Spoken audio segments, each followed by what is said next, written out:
Hi again guys, this is probably the last review I'm going to do for the year, and what better way to see the year out than with a very special dragon indeed.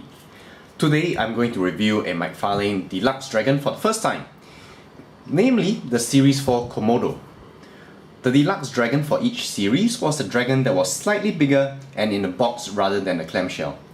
And as you can see presentation wise, it looked very nice kept in the box. Nice clear window here where you can see the side of the dragon, and then again here from the front. The box itself is very nice. It features the dragon here and over here, and I was actually going to keep him in the box, but fortunately I recently bought another dragon that was loose. So I had the luxury of keeping this one in the box and this one out for display. So let's look at him a little bit more closely. Immediately comparing him to its namesake from the previous series is a big relief. Why? Well, remember the Series 3 Komodo, which was a real shocker compared to the Series 1? And then the Series 2 Komodos? Well, the Series 4 actually returns to being a dragon. So that's a very good start. Now, what about the dragon itself? This dragon, this diorama, reminds me of an iguana in a tree. Some possible references to that creature are in the head, the scales, and just the general spininess of the creature. Obvious texture similarities of the scales you will see in the shoulder, the sides of the animal, the flanks, a little bit in the hips, the tails, and the forearm.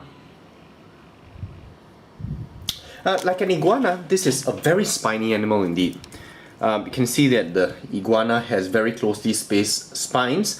This dragon doesn't. What it does have is a double row of spines up the back here, gradually becoming a single row down the tail and coiling around, and then ending in a double row again at the tip. You've also got spines here, the ankle of the animal,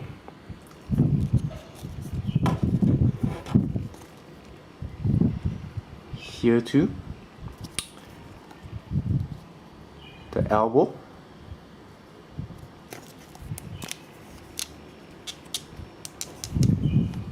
and the elbow over here. So generally very spiny creature.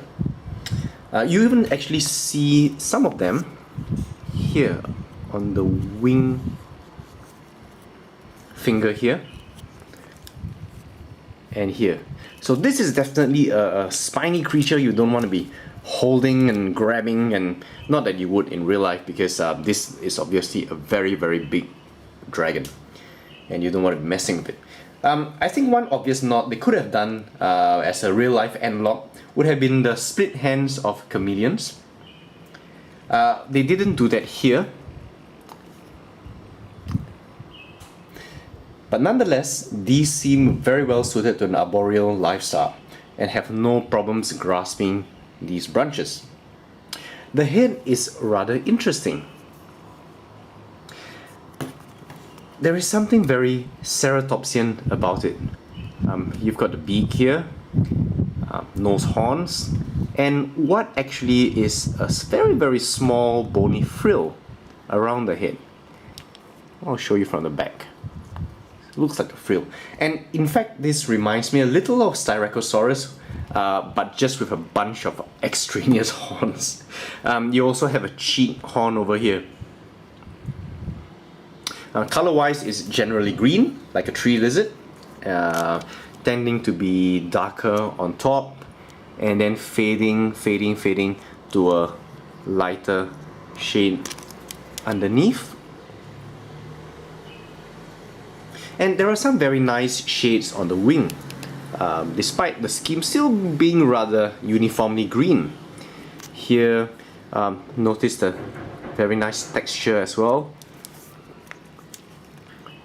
Very nice washes here, and even from underneath, it looks nice here as well. So it's really surprising that with just one general green scheme, the whole thing looks so good. Now there are, however, also these orange spots down the wing arm, down the sides. Reminds me of the sort of spots you might find on blue-crested tree lizards. So whether it's for display or warning, it's up to your interpretation. Now for the wings, for this dragon they've opted for this kind of, I guess you'd call it a ball and socket joint. It allows you 360 degrees of freedom in this one plane. And then here, if you can see, is another type of joint that they've included that lets you do this. Unfortunately, you can see that with age, this has become very, very loose, on my dragon at least, so that you can abduct the wing, you can adduct it, but actually it will just pretty much droop. So I think what I would do is to actually have this wing this way, so it doesn't droop down and it doesn't look awful. That's probably how I'm going to have it on display, like that. So it's really a nice dragon. Now, okay, the base. Let's talk about the base. So very important. Let me get this out of the way.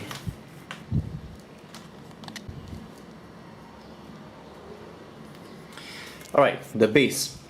You notice very obviously the woman here, who may be a trainer or a mistress of some sort. Unfortunately, it is very obviously of a low quality render. I'm going to try to show it to you.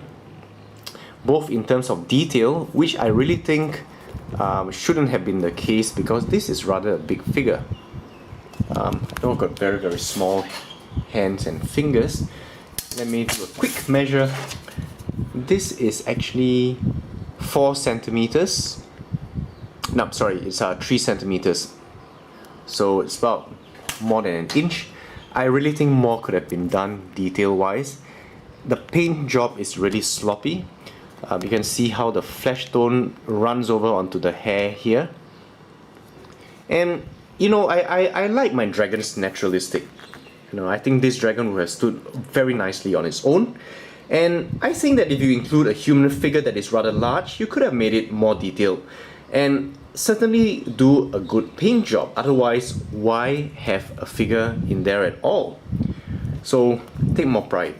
Now this tether over here, I felt at first could have been a real chain. It isn't, but in a way, when you look at this restraint, which is in fact a real chain, you can see the rust over here.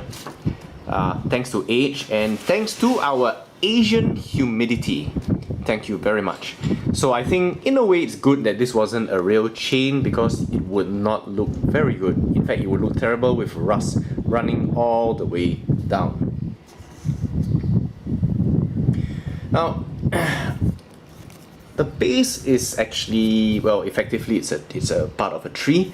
I like the way the weight of the dragon has caused this entire branch to sag down such that these leaves go all the way to the floor. It's a very nice touch, suggesting that this is a real animal with real weight to it.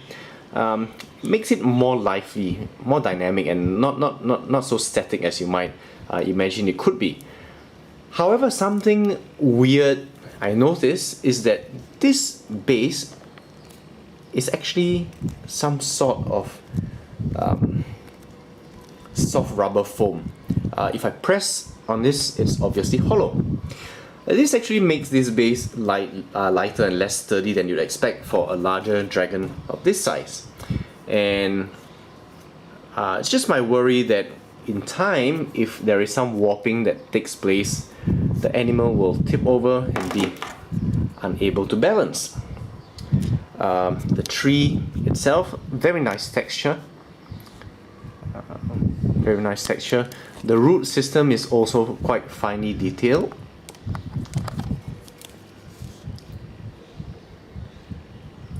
Nice work there. Which, unfortunately, again, you know, you've got such a nice base, a nice dragon. This figure just spoils it somewhat. The tail, likewise, seems to be of a rubbery material. Doesn't coil very nicely around this trunk, and I would probably do something so that, you know, it actually sticks to it. Looks a lot nicer that way. So all in all, this is a very interesting dragon. Being in a box, I think they had a bit more leeway to how large the overall diorama could be and what poses it could have. Except for the human figure, really, I could have happily done without. But I think that this is a very interesting dragon to add to your collection, and you should consider it if you have the space for it. Well, that's it for this review. And guys, we're now at the end of 2014. Time really flies, and once it's gone, you can't get it back. So the only consolation is the accountability you have to yourself. You know, what did you do with it? Who did you spend it with? So keep treasuring it, keep setting goals so you never waste it. I want to thank you very much for your support. You know, it's great to know there are people who love dragons and dinosaurs, and I hope that taking delight in these fantasy creatures, certainly at a time when, you know, we are all caught up in the practicalities and worries of the world, can help us retain some of that childlike wonder, curiosity and imagination that many people have already lost. So take care, my friends, and here's looking to a great 2015.